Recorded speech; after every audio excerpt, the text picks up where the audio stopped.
In our previous video, we saw how to create a variable file using Variable Wizard. Now, to replace the values from parameters, we will have to find the values which we used for the script, like the username, the password. So, one simple tip I would say before we do this, right click on the actions and select expand all, and in this way all the files will be open for you. And once you are done with your changes and you want to close all the folders, right click on the actions and select collapse all. With that tip, I welcome all of you to Little's Law, and this is Vasant Shanmugam. To watch my other videos on Neoload, please check the description for the links and subscribe to my channel Little's Law. Let's now expand all the requests and see the values which we need to replace.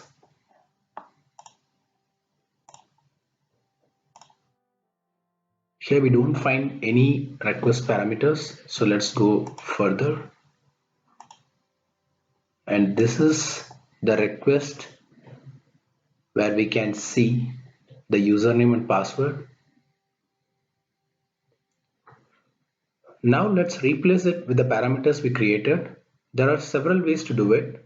I will first take you to the first way of changing, and this is a time consuming. Let me replace it manually, and here whatever variables we have, that will automatically get populated.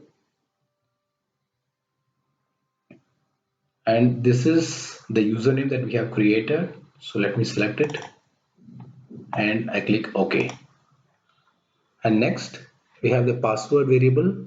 I will replace it with the search and replace option, so that's a quicker way of doing it.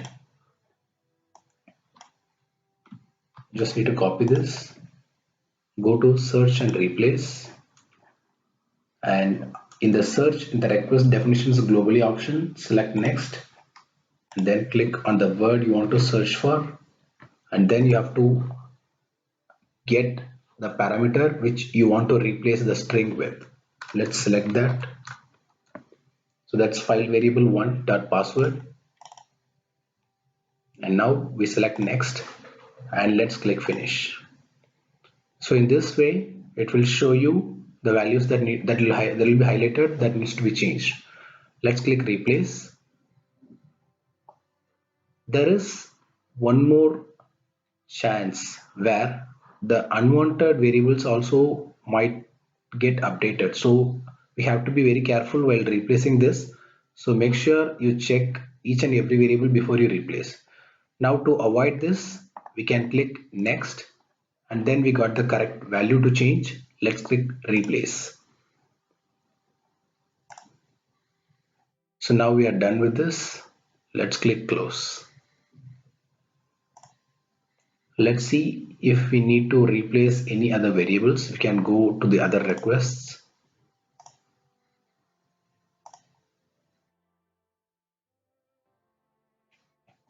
So here again we need to do the parameters.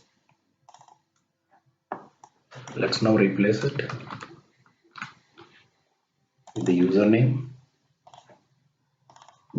and this with the password.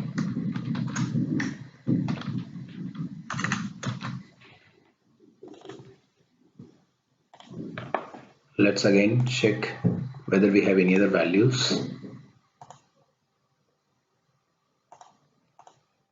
And I guess we are done with all the replacements. We will see how the user path validation works, and also we will see the various parameters of user path validity in our next video. Thank you.